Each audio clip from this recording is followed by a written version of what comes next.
So from the top, you know, shout out to a friend of the pod. I mean, you did put it in, include in episode 75, I think. 74. 74? Sorry, what? You just said it. I just forgot. My bad. Shout out to our good friend.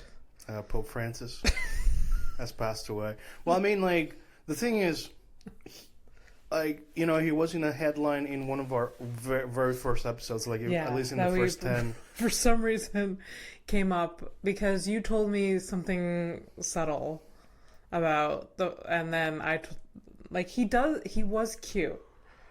He was, like, so cute. He had, like, his little schedule every day. Yeah. He made his phone calls. I mean...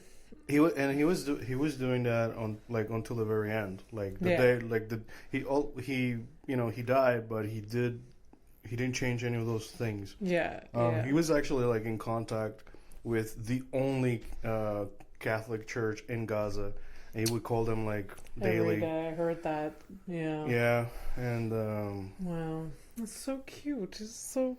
He was more progressive than the rest. Extremely, actually. I don't know. The Catholic religion church has so much stupid bad shit, but supposedly he was a bit more progressive. Well, I'll tell you what, he was night and day compared to the guy just before him, who was. I don't know anything about it, but oh wow! Yeah. I mean, like, if you're like, if the Third Reich, like, you know, would have had a preference of Pope, it would have been that guy. Oh, Jesus Christ. Yeah. Okay. So that's what I'm going to be using that from now on. Instead of the N word with the Z in it, I'm going to be using the Third Reich. So The Third Reich. You know. It's a little bit more spicy, I think. No. It's what goes through, like, because everything, basically, R word, N word, all of those things, like, they get cut out. Like, we get no motion whatsoever if we say them. I'm actually not going to say them because I want to be able to say the shit I want to say and not, like, really, like, I'll self-censor, but still, you know, call it for what it is. Okay. You know, because now we got to... actually, one of the ongoing themes, right, memes is, like, the Third Reich that's happening right now. Okay. Anyways, a lot of fun happening in the South, but we're not going to talk about that. Welcome to Horrific Evening. Welcome. This is Fernando P. And this is Abby Stonehouse, my best friend, who just coming off. Yeah. Words are difficult. I'm trying to, like, hype you up and I fuck it up. Talk about the R word. Yeah, I'm stupid. That's what's up. Yeah, I know. So you had, like, your first, like, official opening act gig that you didn't have to organize or pay for. Yeah. No, but it's true. I opened for an international comedian, and it wasn't me producing the show. Well, no, it's because I had to, like, I told you, like, right after the show, Yeah. like, I had to, like, really sit down and, like, think about it through the motions of the things of, you know, well, I mean, you've been doing all the legwork. I've been supporting you, you know, as a friend does and should. Yeah. And yeah, like, this is like an official. Yeah, it was an official. It was a very big show and opportunity. It was kind of nuts. Yeah. Open for Fern Riddy. I think I brought it up sometime. That's fine, but bring it up. It's on your CV now. At the Rialto, which is a big theater. And yeah, it was unbelievable. Like, I knew it was a big deal, and it, like, exceeded my expectations, like, the reality of it all. Like, I said it after that the reaction I was getting from the crowd was so big that it disoriented me. I was just like, like, it was ridiculous. They were, like, it's not just me, right? They were laughing, like, I was getting big laughs, right? So yes, but also you have to. So because I think I'm just strange, honestly. It's like I was so focused on you and what the things that you were saying because I wanted to, like, make sure I was, because like, I was not fucking. Yeah. No, not fuck it up. It's just like for one, I don't go to as many open mics as I used to. Yeah. So, like, I there's a bunch of jokes I don't even know or how much they've changed over the years. Yeah. So I was, like, focused on that. But I did hear laughs, so I wasn't paying attention to that. Yeah. Okay. But you get the wave of that, so if you recognize us for that, like I can't have an opinion about it because I was so focused on it. And like afterwards, like everyone's like, yeah, the people were like laughing like real loud. I'm like, shit, I guess I didn't pay attention to them, so I didn't even know how to answer. So, so. Maybe because you were laughing too. I was laughing, yes. Yeah, I don't know. Yeah, but I was just like focused on. Like I didn't even like because you did mention that you like felt like you had an out of body experience. I had a moment where it was just like I was like I thought I was gonna dissociate for a second. Like that's how like the emotions or everything. But I think I still had words coming out of my mouth. But I was just like, am I about to like completely leave this planet? That's how it felt for a second. Well, what's cool is, I mean, you said that you're feeling that, and like I never saw it. Yeah. And I felt that you were, because I always I encourage you, and I do believe these things when I say them, but like I don't know how you take them, but it's like I tell you like you are funny, you belong here, you're in your element. I believe in that. Yeah. And for me, it was just like another confirmation. It was like, yeah, she's doing her thing. Yeah. So I didn't see you like dissociate or anything. Yeah. Like you were doing the thing. Mike said he thought he saw the moment. I don't believe him. You don't believe him? I do not believe him. But it's very possible. I truly do. I think he did, because he's seen that set a lot, and like I think he saw like a longer pause somewhere. Yeah, maybe that's because that's the thing. Because when he said, I was like, I don't believe him, but not because I don't believe him. It's because it's such a specific.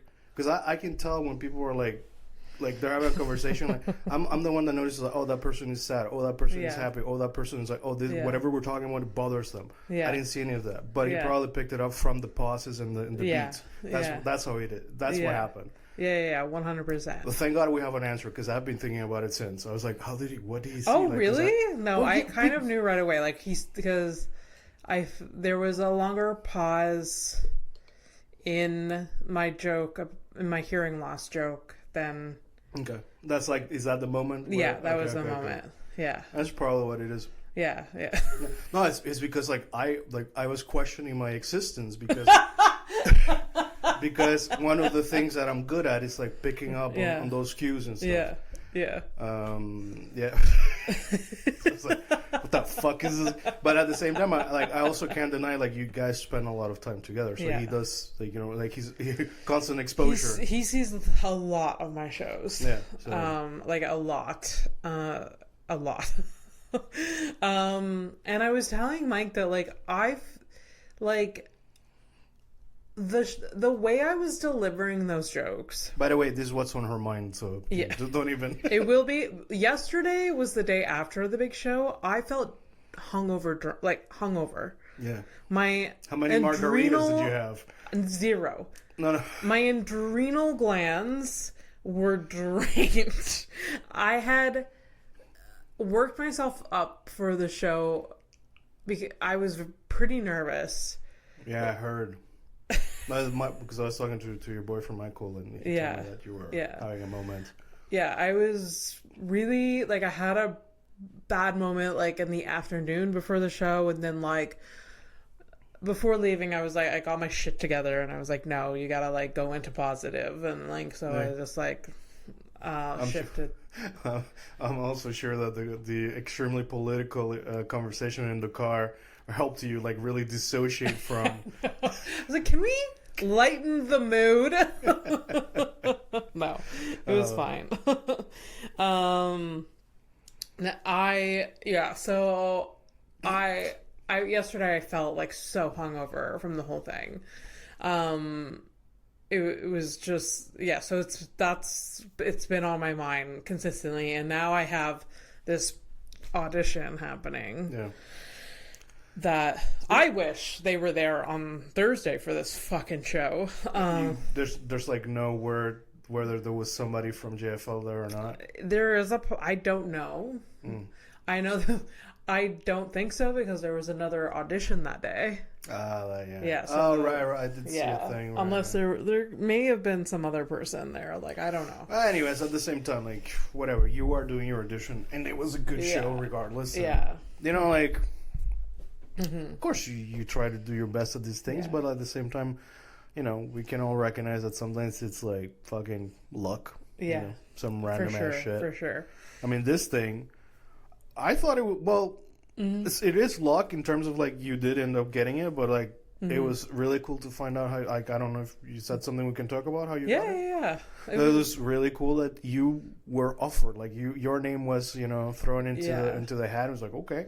Yeah. So this like this tour management reached out. They're from the UK, so like we pinged someone from Just for Laughs and your name.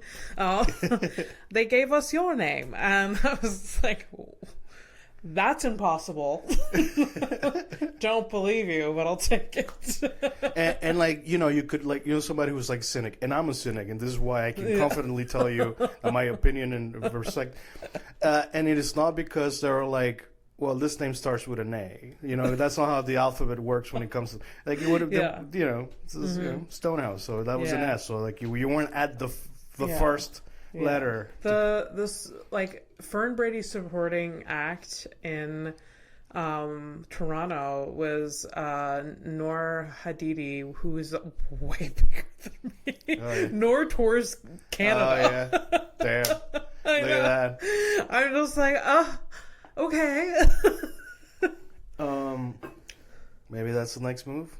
Maybe. You know, I keep like I always like I often like I'm like throwing like, hey, do you need like money for things? Because I make a good, like, you know, you're an artist and you're, you know, you patch work here and there, and me, like, I have a steady job for now and like I have savings, so I'm always like, hey man, do you need like money?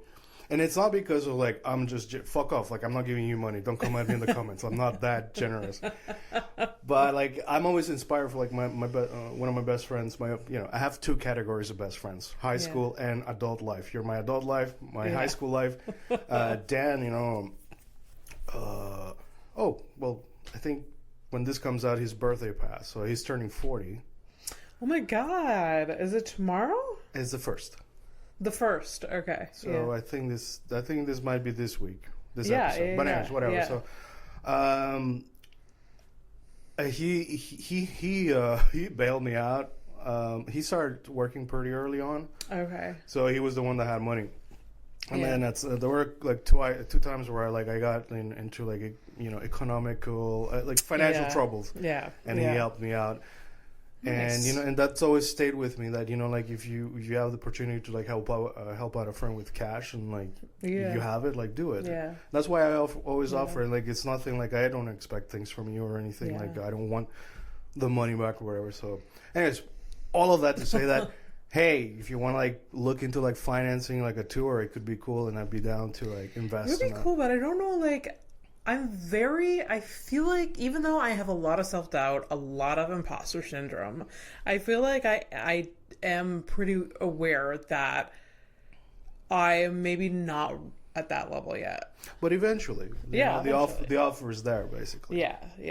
I do want to do more shows out of town. Like the stuff I did with Tinder Tales in the winter, like that was. But that's been good too, because like you get that perspective from outside of Montreal too. Like they're Montreal, like it is the open mics that I go to daily. Those are fucking hard rooms. Yeah. Like this big show on Thursday, and then all of the shows that I've done like outside of this city, like. I do so well consistently on big shows or outside shows. The small open mics, they're not a good gauge of your talent whatsoever, but they are good for humbling you and making you fucking work. Yeah. Making you be like, okay, this has gotta be better. Yeah. This has gotta be better. Gotta rewrite this. This is like a weird. You're not gonna get this, but if there's like some nerdy anime manga type of person out there, it's basically, if you guys remember back in Dragon Ball Z, whenever like Piccolo would show up and he was like wearing his white tunic thing and like he had like these bracelets or whatever, and like you didn't know about it, but it's basically like hidden weights, and he practiced. He did all this training while wearing weights, so whenever he took the weights, he was even like faster and better. Yeah. So working at these rooms like this, it's the weights. You're working with weights. Yeah, it's weight training. Yeah. Yeah, it's your gym. Yeah. And I don't know why audiences in these shows are... I just want to point out that... fucking odd. I just want to point out clearly that... I could have gone for a gym analogy. It's just I know nothing about gyms. It would have been way simpler for you to do a gym. It was like a sentence. It's like going to a gym. Yeah. And you're just like, Dragon Ball Z. I went all the way to Japan. Yeah. Oh my God. Can the cover of this episode be something related to Dragon Ball Z? Just for me? You're the boss when it comes to that. Okay. But you name it. You name the episode. Okay, sure. We'll figure it out. So. I don't really know anything about Dragon Ball Z. No, that's fine. Even though I know that it's a thing. Oh, well, it's a Japanese cartoon. Yeah. So. But it was video game too? Oh, it's everything. Oh, it's There's everything. Been movies, video games, obviously the like manga. Pokemon. Yeah, there's even been cards. Yeah, all kinds of things. Yeah. Were you into that? Oh, absolutely. I mean, I have an anime tattoo, so yeah. But that's not from Dragon Ball. No, no, this one's from Naruto. Okay. Yeah. Fernando's a big nerd, and I forget that sometimes. I'm all right though. I think I'm good. I'm okay with being fat and a nerd. Why not? Make peace with it. Why not? Anyways. Yeah, so the show was fantastic. Fern Brady was so lovely. Yep. Really, really nice. And yeah, it was like, it could not have been a better experience. Yep. We got to skip the line, go in. That was great too. Fernando and Mike just followed me in, got VIP seating. I would have preferred in the back, honestly. Fair. Yeah. Fair. But I mean, there was like little signs or whatever. Right. We had reserved seating. Yeah. So that's cool. Yeah, it was great. I mean, obviously, like, by the way, thank you for inviting me to a free show. And thanks to the manager, Tom, I think it was his name. Yeah. For there was 2 Toms that I worked with for this tour, surprisingly, or for this show. There's the Tom that booked me, and then there was the tour manager Tom. I don't know why they're both Tom. Are they related? That'd be funny.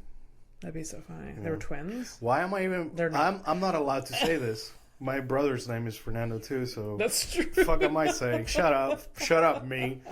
Fuck. Anyways, I just wish shows like that happened every day. Like, I can't believe that. I mean, although Fern was saying that in Boston the day before, she like ate a bunch of shit. Yeah. But like, I don't know how you how do you get used to that? Eating shit in a different city? Yeah, like, just no, not eating shit. Like, just getting being doing these amazing shows over she's just used to it. Well, I don't know. Like, obviously I don't know what the fuck I'm talking about, but it, feels like, it's your job. You go in, you have, some days you have a good day, sometimes you have a bad day. That's it. Yeah. It's just like the weird thing is that, well, you're not pushing paper, but you're just pushing jokes. Yeah. And like she was saying, like, she's just this North American tour she's doing has been really good, that like now she can take a break during the summer. That's great. I know. I was like, that's and we've discussed this in the past, like, you don't have to be like filthy fucking rich or whatever, like, world renowned. No, just like enough to live of this, exactly, and have a comfortable life. Yeah. And in this economy. She was even invited to Just for Laughs in July, and she turned down. She's like, I don't need to do it. Wow. I know. Look at that. She's like, I did it 2 years ago, and it was fun. I think she's been at it for a minute though. Yeah, right? yeah. It takes long. It takes a long time to like get anywhere. Like, imagine. What? I take like anything that comes to me at this point. Oh, it's like Just for Laughs. Nah, I'll do it next year. Actually, cool. she's Scottish, so I can't do a Scottish. I did a British accent right there. It was really funny to like. I think people just kind of, oh look, show, and then like I can't follow this because it's really tough with the accent and on top of it she was sick. Yeah, yeah. We also had like people next to us talking, like it was their living room. That's always fun. Yeah. But yeah, it was great. Yeah. Anyways, it was just a 10 on 10. Also, fucking. It's so cute. I'm happy to hear her say in her set she was talking about how like she doesn't want to be like the token autistic person in anything. And sorry if I'm spoiling anything, but like I thought it was very good to because I knew that about her because I saw her on Taskmaster and I saw an interview about her. Right. About So I knew, and then she kind of talked about it a little bit. Yeah. Obviously, you can't not talk about it because apparently they're doing lists in the fucking states now. Oh, God. For autistic people or people with disabilities, so that's cool. But I thought it was if she didn't tell you, you wouldn't know. You know, really, really wouldn't know. Like I had like conversations, like a few conversations with her, and literally wouldn't know. No, just another like she's person. Yeah. Like. I don't know. Anyways, I'm sure she has. My biggest tip off, like if I didn't know, I would have never known because when I was sitting like waiting for the show to start, and she was going to the stage to mic check. She looked at me and she smiled like a person, like go hello, like that was it. Yeah. You know what I do? Yeah. I look at people, like look at the floor and like walk away awkwardly. That's me. Yeah. And I don't have like I don't have no paper. Nobody's told me nothing. Yeah, absolutely. And she was very generous with the audience, like that wanted to meet her too. And but like autism is a very like I think there's a lot we don't understand about it. There's a lot like it's a spectrum for a reason. It affects people differently. So differently. It's ridiculous that like there's been blanket statements thrown around recently about like, oh, all autistic people don't pay taxes or work or are a burden for the family. Like, are you kidding? Yeah, it's like what's funny to me. There was one. A lot of autistic people. You know what's? Sorry, I didn't mean to like the fucking richest man in the world is autistic. And if he's not, I mean, I color me convinced that he is. Yeah. So, like, what the fuck? Also, by the way, it was a Third Reich's salute. Don't be like, no. Yeah, it was. No. So fucking relax. What are you saying? But tonight we're gonna literally go see Josh Johnson. Yeah. Can't wait. It's gonna be so fun. Yeah. What was I gonna say? Sorry, I didn't mean to. Well, I forgot. No, but no, I'm happy that you get like worked up about real things because this is like a real thing. Like this is fucked up. That I just remember what it was. Is that I saw one. I haven't seen Love on the Spectrum season 2 or the first one, but you told me to watch them better. Anyways, I saw like one of the cast members that's on the show. She's like, "Yo, I got like a master's degree. You know what I got? I got a high school diploma." You know what I mean? And then like this lady like pays taxes and like she's got a master's degree. Yeah. Man, I'm a fucking idiot. That's what it is. Yeah. Anyways, let's move on because I'm gonna get all like worked up like politically again. By the way, I never was. You've known me for like it's gonna be 8 years that you've known me. Yeah. When have I spoken about any of this type of shit? Never. You've never been into politics at all. Now we're here. But anyways. Now we're here. But that's okay. Yeah. That's okay. When this comes out, we'll know what the election results will be. Yeah. Yeah. But that's fine. It's fine. There was more voters this time, like you told me, than in the big turnouts, advanced polling than the total the last time. So. I always wonder, like, it's weird, but like I put I check the pulse of the community when I go to my barber shop, right? Yeah. I went this morning. I went.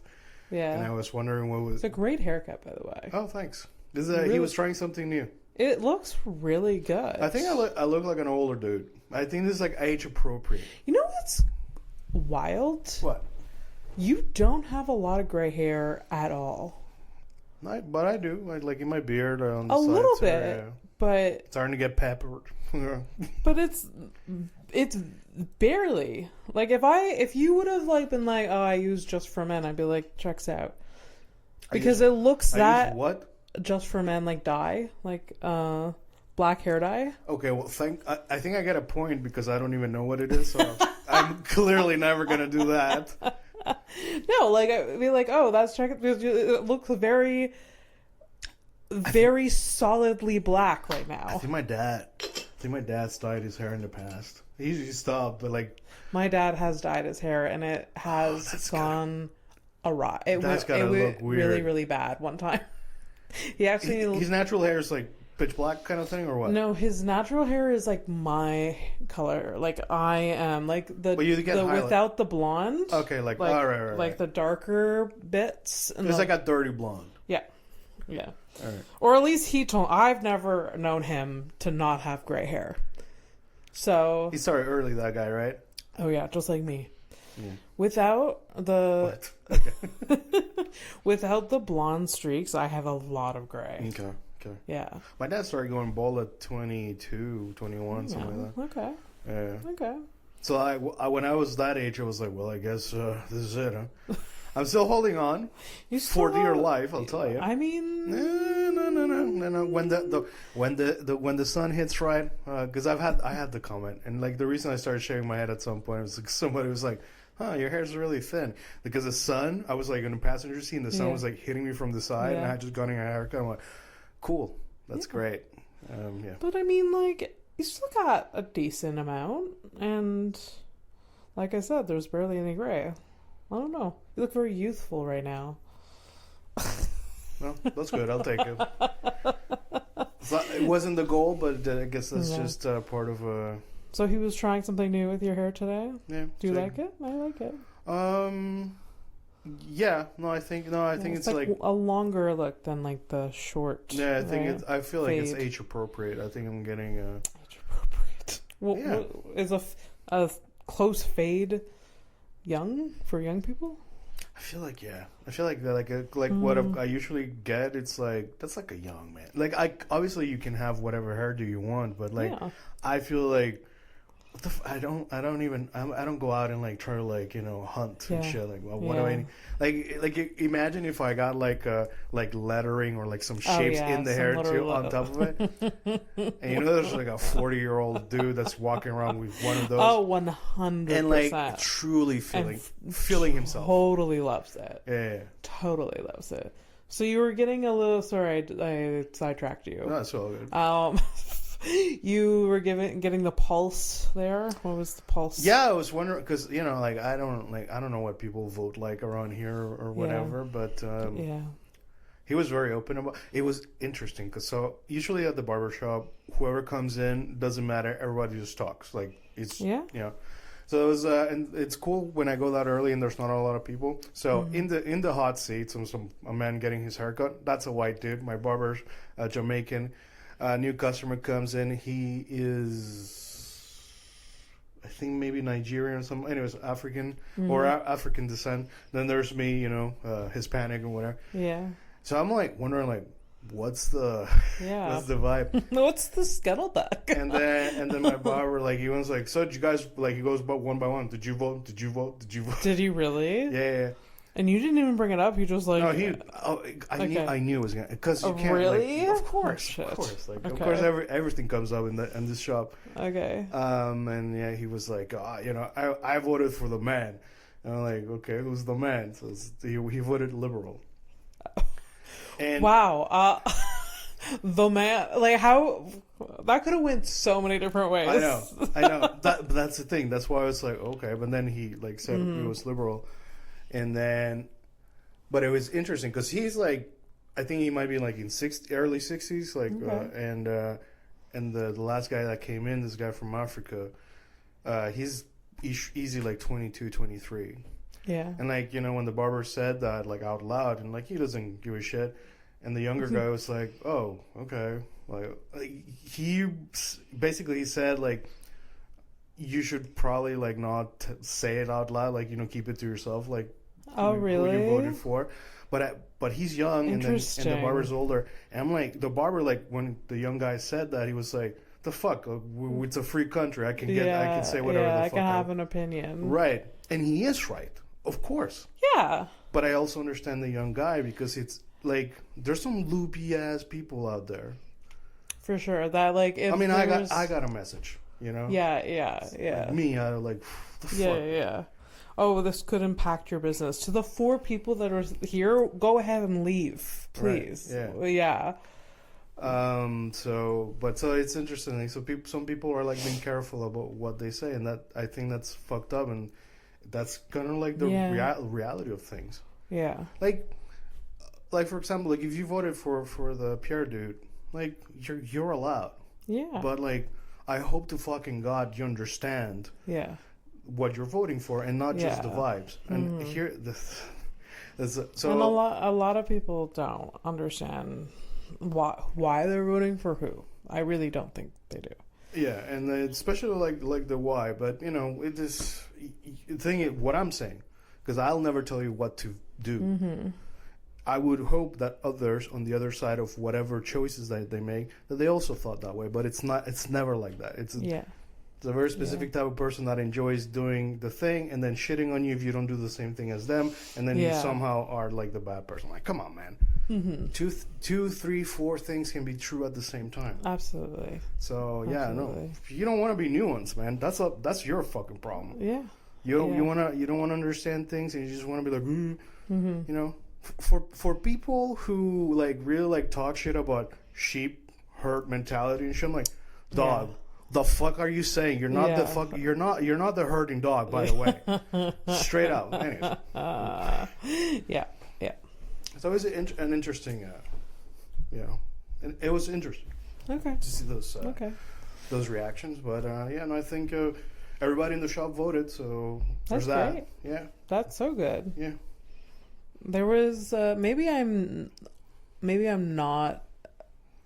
wrong to say this, but I feel like a lot of people in the Black community didn't vote in the past. There was like, I saw some statistic once, so like, I have no idea. Anyways, also like, and maybe he always did, but like, just generally, I've heard that. I prefer to go by age range. I think generationally speaking, is a little bit. Yeah. Obviously, what type of immigrant and what region you come from definitely informs how you vote, or if you vote at all.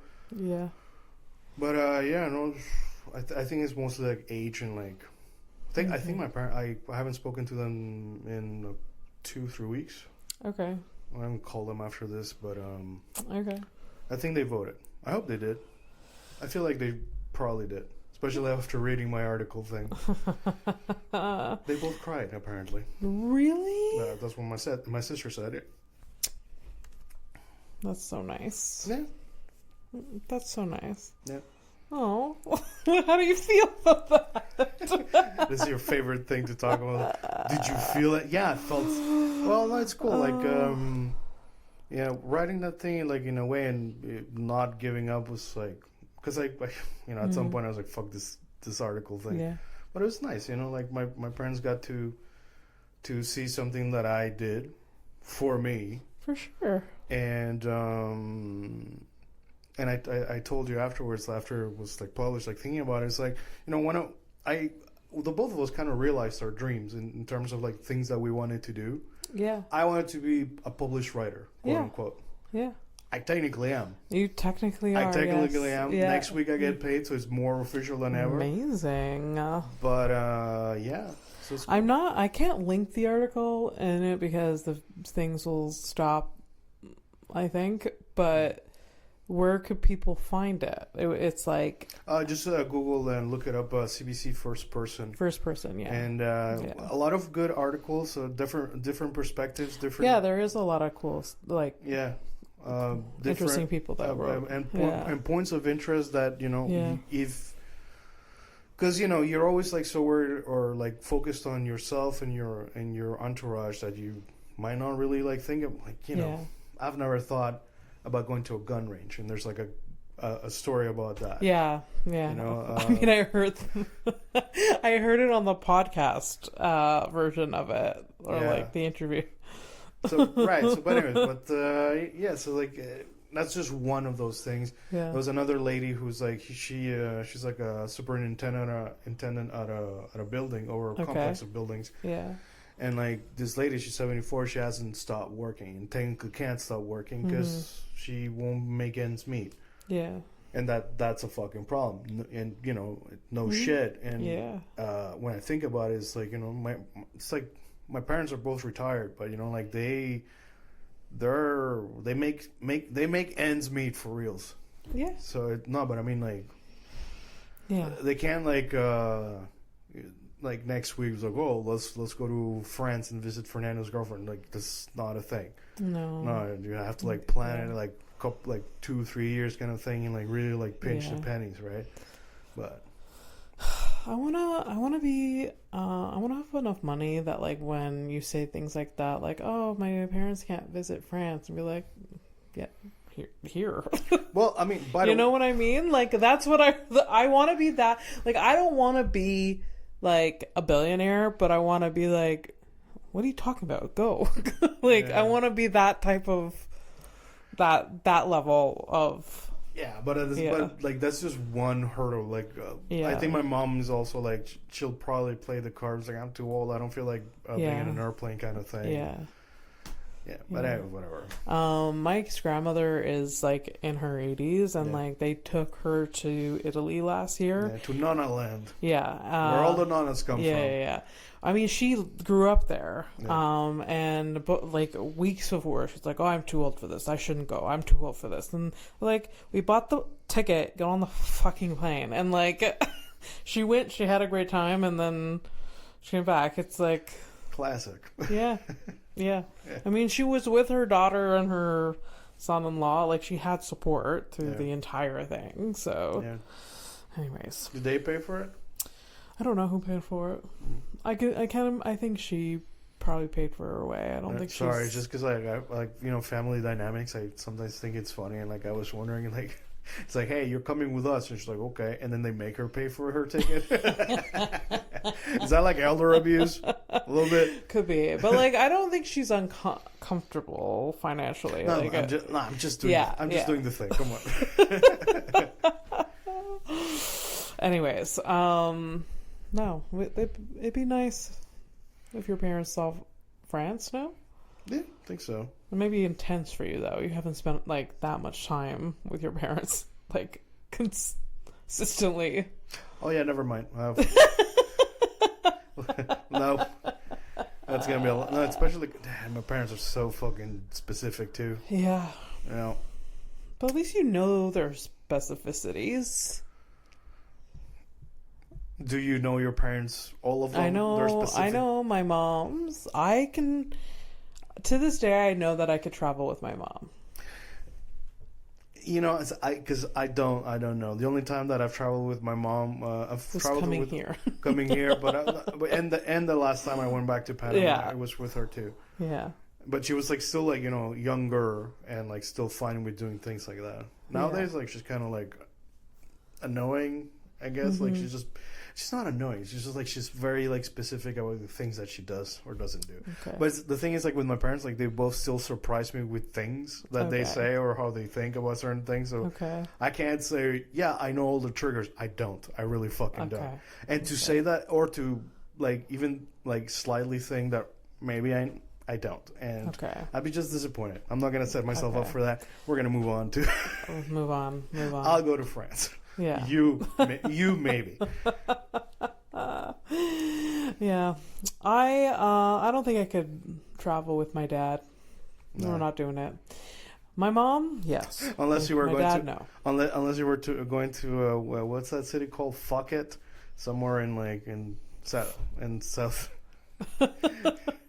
Asia. I think it's in Thailand. Phuket? Oh, it's Phuket. Well, fuck it.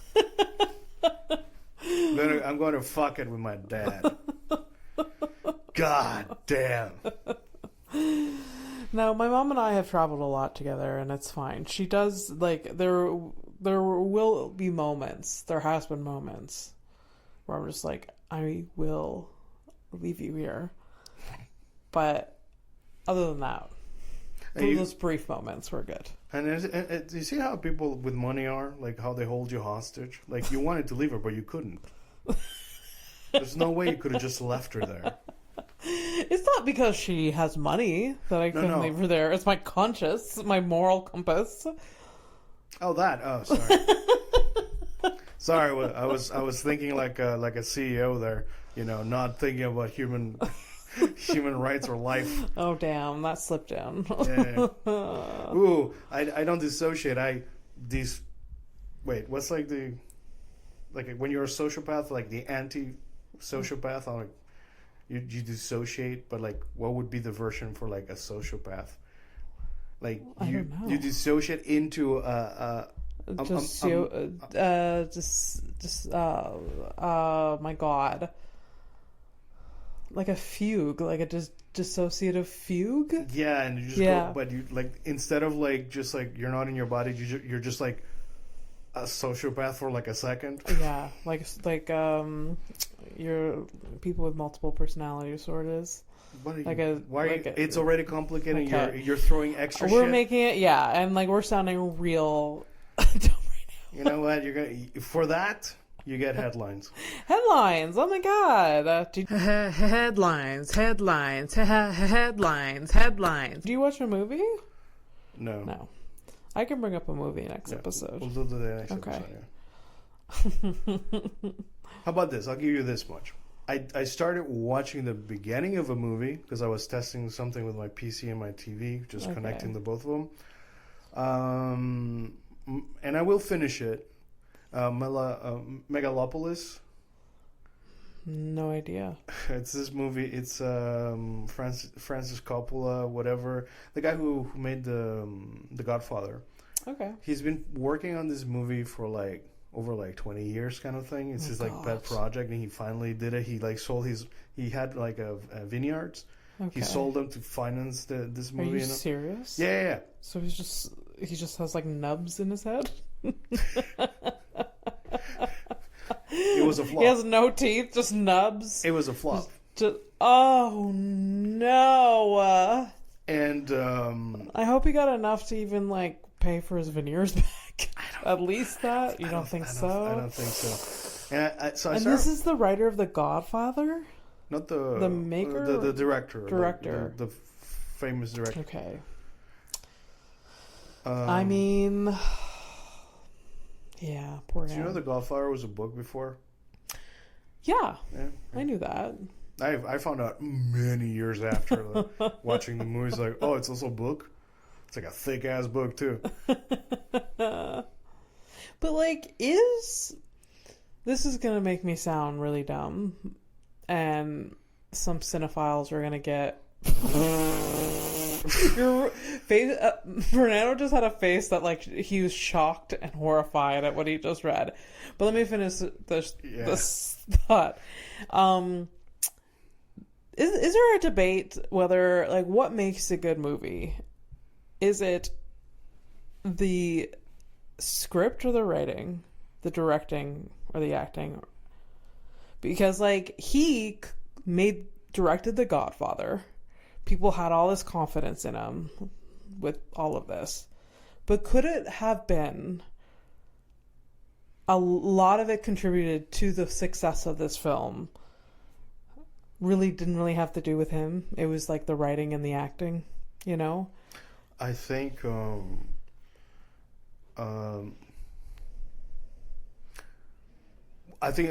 for a great film, it's a combination of all the things. Yeah. And I think that a director has a big hand in that they recognize what each element of a movie, like how he wants to place them, how he wants to play. It's like Lego blocks. So they're just playing with these things. And I think, like, for example, like Interstellar. Like now it's like one of your favorite movies now. Yeah. So that dude, the director, Christopher Nolan, like he usually write, like he's a very, I think he writes too, right? He does. So he's a writer. His brother's a writer. I don't know if he wrote in this movie, but like, you know, like if you're constantly working with like good people that you can trust, and you both like, if you're the guy doing the music, but you're doing music that elevates the movie itself while you're doing your own thing, like you're directing, putting all the ingredients together. You're a chef. I know it's all of it. And okay. Sorry. What? Well, no, what was the... What? I just feel like I was wrong to say that maybe he wasn't like as talented as a director, so he shouldn't have sold his fucking teeth to like make a movie. No. I think like...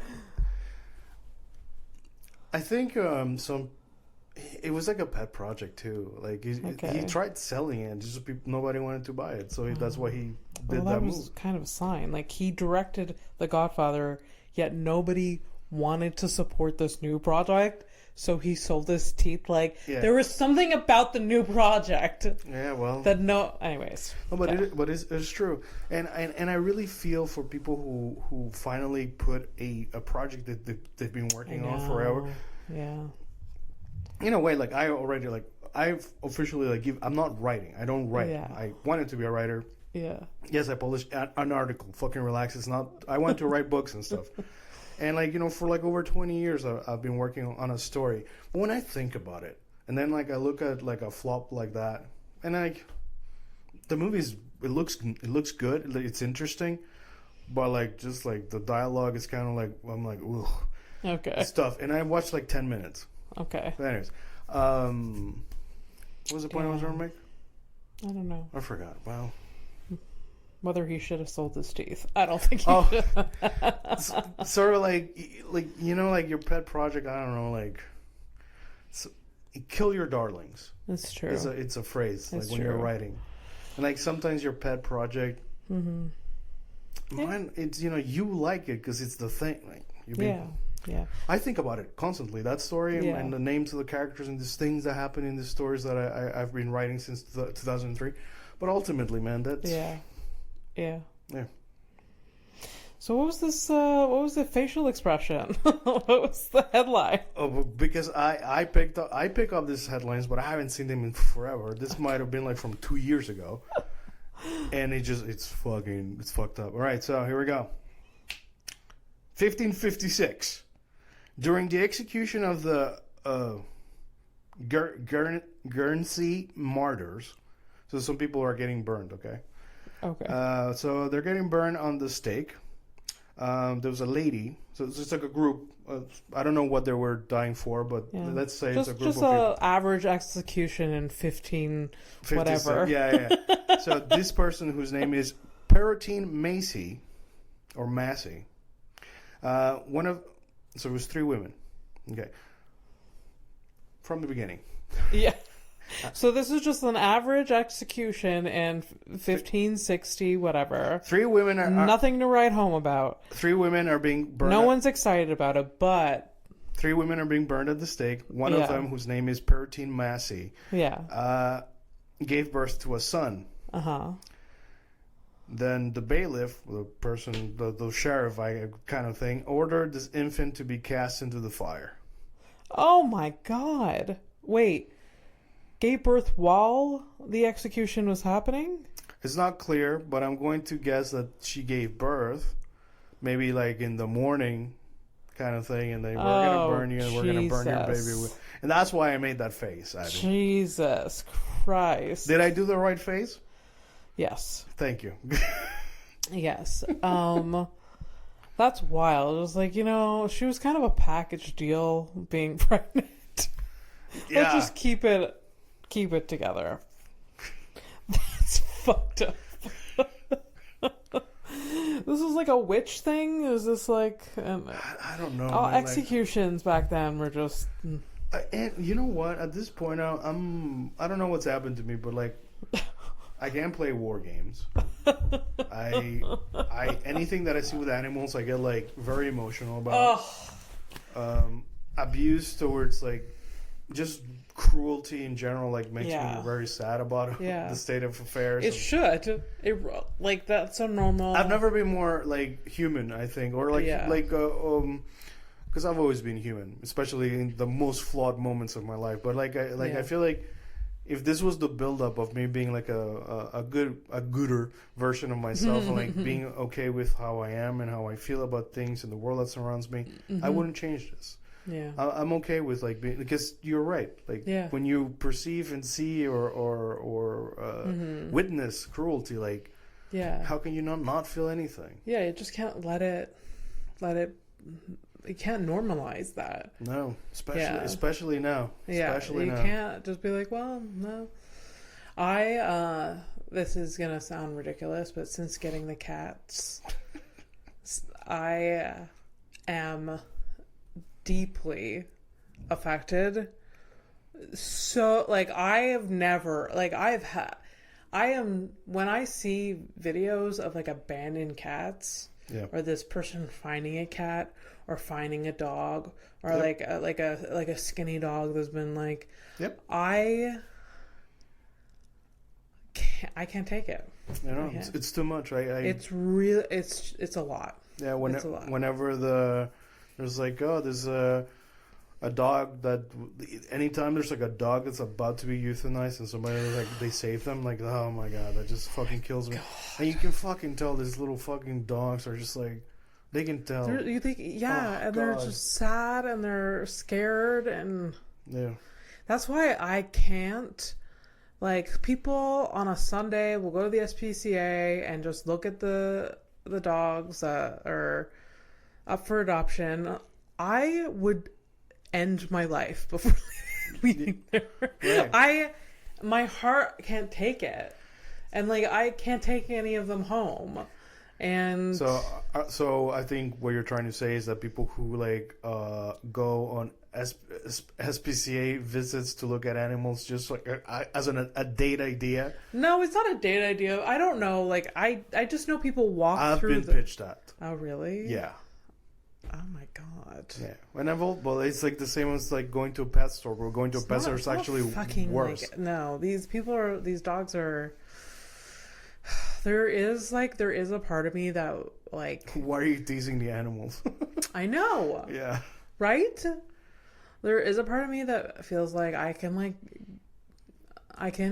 go out and adopt like an old cat just to like, you know, like I know it's like the last few years of its life and like just to give it a home and like comfort for the last, but like I am signing myself up for vet bills and heartbreak. Yeah. And I don't know if I can do either of those. And then I also don't want to split my love from my cats that I already have. You had a senior cat. I know. And you did that Judas thing where you refused them. Is it Judas? It was comfortable. You make me sound terrible. No, he was fine. He was fine. Yeah, he was in the country comfortable. He lived there for most of his life. I didn't feel like... So, Criminal of the Week. If you're at this part, I'm ignoring you now. We're at the part of the show because we're also like close to time. Yeah. In this part of the show, I find on the internet, I find mugshots. I usually give them names. You come up, think about a name. Okay. I show a criminal to Abby, and then we both find out how oh my god! I show her the picture. Yeah. Abby, you're with me? Okay. Fernando, are you with me? Yes. I show you a picture of a criminal. Yeah. You try to guess what the crime is, and then we both find out that we're both wrong, or at least you. Okay. I don't remember what she did, but here she is. This is a criminal. What's her name? Oh. Have we had a Trish? I feel like she's a Trish. All right, let's go with Trish. I'm unsure if it's a second time, but... Yeah. All right, so what did Trish do? Trish, there has been a trend of women beating their boyfriends. It is true. Lately, we've had a lot of those. Yeah. But I'm gonna say assaulting a police officer. All right. Yeah. Assault, resisting arrest, assault. Yeah. Huh. Okay. There's a lot. All right. So, Trish, you said Trish. Okay. So Trish, driving on a revoked license and driving with an open container. So it's a DUI. It's all right. Yeah. Here's the background. Part 2. This is the context. Found in a McDonald's parking lot after a call. Somebody called reporting seeing somebody saw her hit a curb and she was driving on her rims. Oh my God! And then when they found her, she was missing a tire on the passenger side seat or the passenger side. And almost fell out of the car and she refused to answer any questions and just kept saying she had to pee. Oh my God. She kind of looks the part though. Like she did Yeah. If you guys go to the video and see she looks like a drunk young. I just wish, I hope for her that she made it to a toilet. Just like I'm going to right now before we record the second episode. Let's take a flight to the bathroom. Nowhere. The bathroom. No, for me now. Flight to the shitter. Flight to the shitter. I'm gonna pee. What the?